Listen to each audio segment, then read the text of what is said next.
Well, really, it was Paul and come up with this idea of Sgt. Pepper, and he was just kind of, to me, we were just in the studio to make the next record, and he... En 1967, los Beatles lanzaron Sgt. Pepper's Lonely Hearts Club Band, un álbum que fue recibido como una obra maestra del rock, un experimento de estudio, una explosión de color y una declaración artística que cambiaría la música para siempre. Pero tras esa fachada de genialidad, no todos quedaron convencidos. Algunos fanáticos lo consideran demasiado teatral, forzado o sobreproducido. Y lo más sorprendente, ni John Lennon ni George Harrison estaban realmente entusiasmados con él. Hoy analizaremos por qué Sgt. Pepper divide tanto a los oyentes, cómo se hizo y qué pensaban realmente los propios Beatles sobre su disco más famoso. Tú no dejes de emitir tu opinión en los comentarios. ¿Crees que es el álbum más importante de The Beatles como dicen muchos críticos o no? También escribe tu canción favorita de este álbum.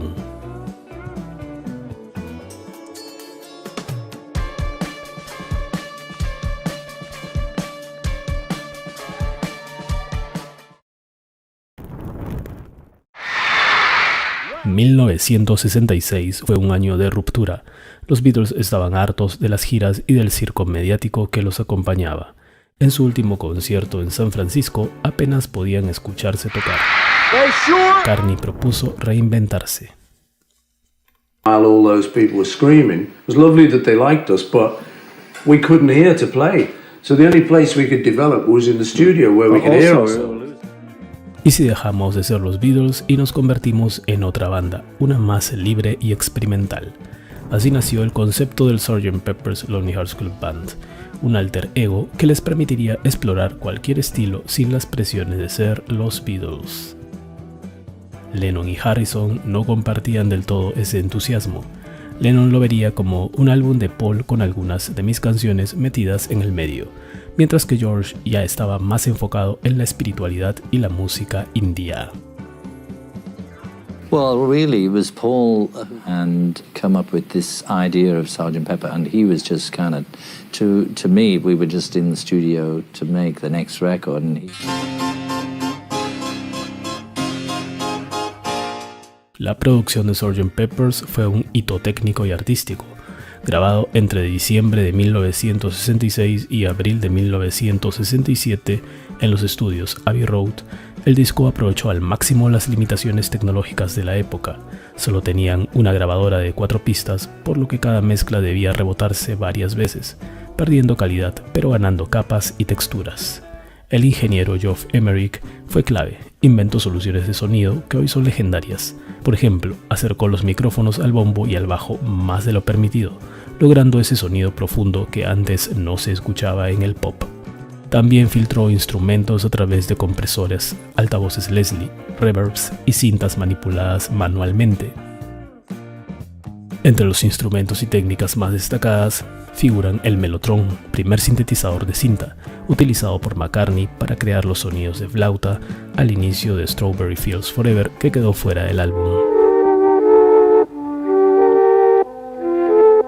Órgano Hammond L100 y Lowrey DC-1, combinados con efectos de eco para crear ambientes psicodélicos. El bajo Rickenbacker 4001 con distorsión suave, dándole un tono más potente y claro. La tambura, el sitar y tabla en Within You, Without You, grabadas con músicos indios, invitados y microfoneadas con técnicas estéreo experimentales. No olvidar la orquesta de 40 músicos Era Day in the Life, grabada varias veces para superponer un crescendo caótico. Efectos de cinta invertida y manipulación manual en canciones como Being for the Benefit of Mr. Kite, donde se cortaron y mezclaron fragmentos de órgano y acordeón literalmente al azar. McCartney y Martin veían el estudio como un laboratorio. De hecho, las ideas de Paul de incluir transiciones entre canciones como si todo el álbum fuera un espectáculo en vivo fueron revolucionarias para la época. Pero Lennon no se impresionaba tanto. Años más tarde comentó: "Fue técnicamente impresionante, sí, pero yo no sentí emoción, no era real, estábamos jugando a hacer otra cosa". El álbum abre con fuerza teatral, Sgt. Pepper's Lonely Hearts Club Band y su reprise, que enmarcan el disco como si fuera un espectáculo. Guitarras brillantes, bajo pesado y una producción impecable. Luego llega With a Little Help from My Friends, donde Ringo se luce con una interpretación cálida, una de las más queridas del catálogo Beatle. Lennon la definió como una de las pocas canciones honestas del álbum. Lucy in the Sky with Diamonds, inspirada en un dibujo del hijo de Lennon. La psicodelia se impone, imágenes oníricas, órgano Lowrey, bajo comprimido y la voz de Lennon tratada con eco artificial. El efecto vocal fue logrado con Barry Speed. Grabaron la voz más lenta y luego la aceleraron para darle un tono etéreo. Pin for the Benefit of Mr. Kite fue hecha a partir de un viejo cartel circense de 1843. Lennon dijo años después: "Odio esa canción, era un maldito cartel que copié palabra por palabra, me pareció un truco barato". Within You, Without You, compuesta por George, fue grabada con músicos indios en un ambiente casi meditativo. Aunque algunos la consideran una joya espiritual, otros fans la saltan al escuchar el disco. Y el cierre, quizá la mejor, A Day in the Life, la unión perfecta de dos mundos, la melancolía de Lennon y la ambición de McCartney, con orquesta, pianos apilados y un acorde final que tardó más de 40 segundos en desaparecer, una de las cumbres de la historia del rock. Pero ¿por qué no convenció a todos?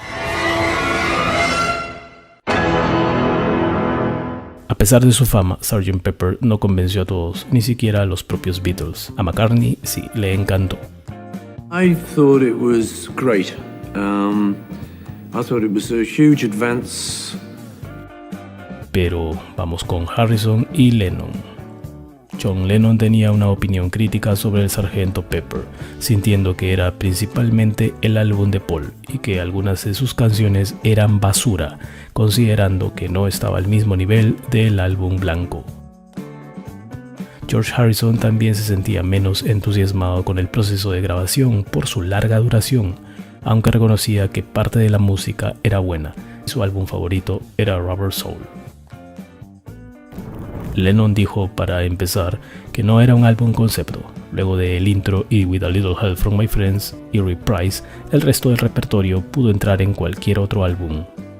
En una entrevista de 1970, además declaró: "Sgt. Pepper fue idea de Paul, no mía. Yo contribuí con mis canciones, pero no lo sentía. Era un álbum de Paul y yo solo acompañaba".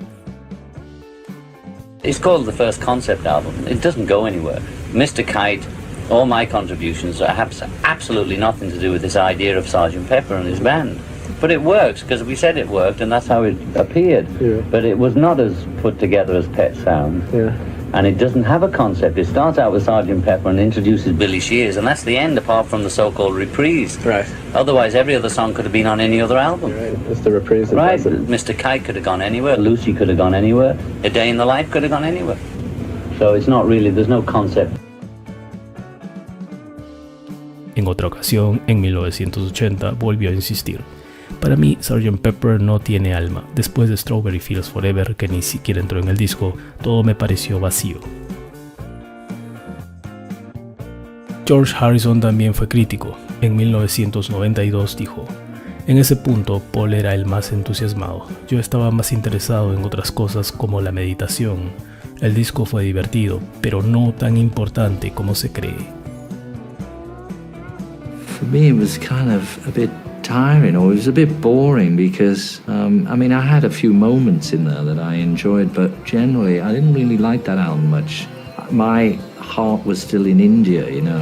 I mean, after that, everything else seemed like hard work, you know. It was a job. It was like doing something I didn't really want to do. I was losing interest in being fab at that point. Incluso en su autobiografía I'm in Mine, Harrison menciona: "No fue una gran experiencia espiritual para mí, era más el proyecto de Paul y George Martin que un trabajo de los Beatles".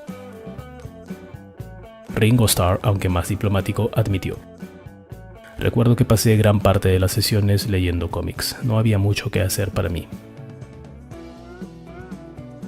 Sgt. Pepper for me was great because it's a fine album. It's a fine album, but I did learn to play chess on it because I'd have so much spare time. The percussion would be overdubbed later and later, you know. Muchos fans sintieron lo mismo, un disco brillante, pero algo impersonal. Las letras eran más conceptuales y menos humanas.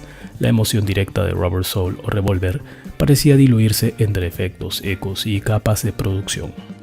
Y en el fondo, Lennon lo resumió mejor que nadie.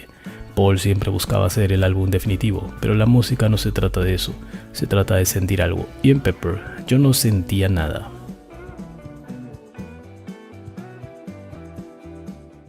Aún así, el impacto de Sgt. Pepper fue gigantesco. Inspiró a bandas como los Beach Boys, Pink Floyd y The Who a pensar en el álbum como una obra total, no solo una colección de canciones.